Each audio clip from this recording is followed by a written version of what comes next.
Bonjour Joël Mamet. Bonjour. C'est votre première participation au Salon de Gélin. On vous connaît très peu. Pouvez-vous vous présenter et parler de votre parcours d'écrivain ? Écoutez, mon parcours d'écrivain, il est très court parce que c'est le premier et le seul livre que j'ai écrit à ce jour. Mon parcours d'écriture est beaucoup plus long puisque j'ai été longtemps journaliste. Je suis en retraite maintenant, donc j'ai exercé le métier de journaliste pendant plus de 30 ans. Et donc j'ai l'habitude d'écrire. Après, faire un livre, c'est une démarche un peu différente, mais bon, j'ai l'habitude d'écrire, voilà. Vous présentez l'ouvrage Piaget avant, pendant, après Lip aux éditions du Séquoia, une biographie de Charles Piaget, le porte-parole charismatique du mouvement ouvrier international dans la célèbre affaire Lip à Besançon, qui défraya la chronique dans les années 70. Pourquoi ce livre ? Pourquoi ce livre ? Parce que je connais Charles depuis longtemps, de par mes activités professionnelles. J'ai été amené à le rencontrer relativement souvent au cours de ma carrière professionnelle. Et puis un jour, je me suis dit, j'aimerais bien écrire, mais sur quel sujet ? J'aimerais bien faire un livre moi-même, plutôt que toujours des articles qui sont forcément courts. Et puis j'ai pensé à lui, et si c'est passé comme un déclic, j'ai compris qu'il n'y avait pas eu de biographie sur lui. On trouve beaucoup de choses sur le parcours de Charles Piaget sur Internet et dans différents livres, mais il n'existe pas de biographie qui se veut un petit peu complète, même si la mienne ne l'est pas, mais en disant qu'elle est développée. Et je me suis dit, mais c'est important de faire une biographie sur Charles, parce qu'il a marqué la région de différentes façons, comme syndicaliste, comme leader même politique d'une certaine façon, et comme animateur principal du mouvement LIP.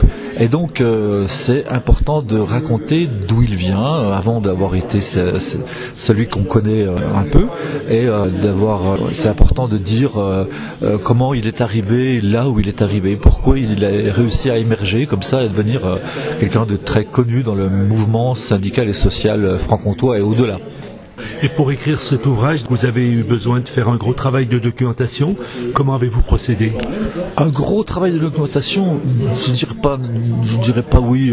Documentation, oui, en relisant des livres, en lisant des livres que je ne connaissais pas, en cherchant des interviews et d'autres éléments historiques sur Internet, sur différents sites spécialisés.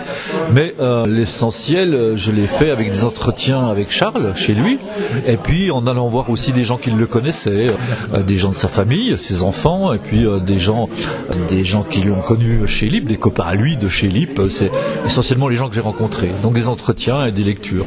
C'était un besoin de témoigner, quoi, en fait. Oui, un besoin de témoigner et de dire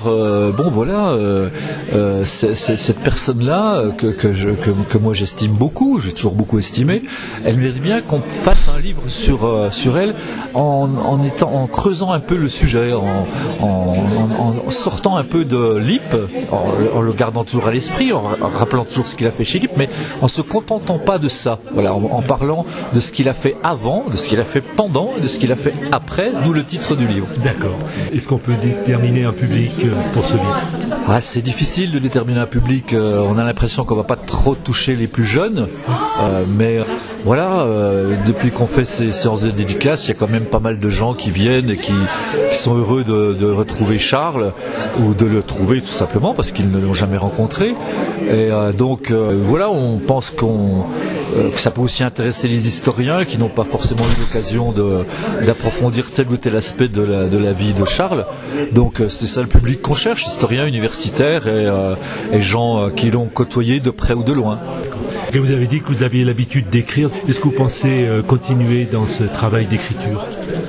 Sans doute que je vais continuer, enfin je ne sais pas encore, j'ai eu différentes idées depuis la fin de cette aventure avec Charles. J'ai eu différentes idées, mais je n'ai pas eu le même déclic, ce mot que j'utilisais tout à l'heure, pour vous dire bon sang, mais c'est bien sûr, il faut le faire. Ça, je ne l'ai pas encore rencontré, donc j'ai eu des idées, mais que je reste un peu au bord de la route, je ne ressens pas la même chose. D'accord. Bon, merci beaucoup. Je vous en prie.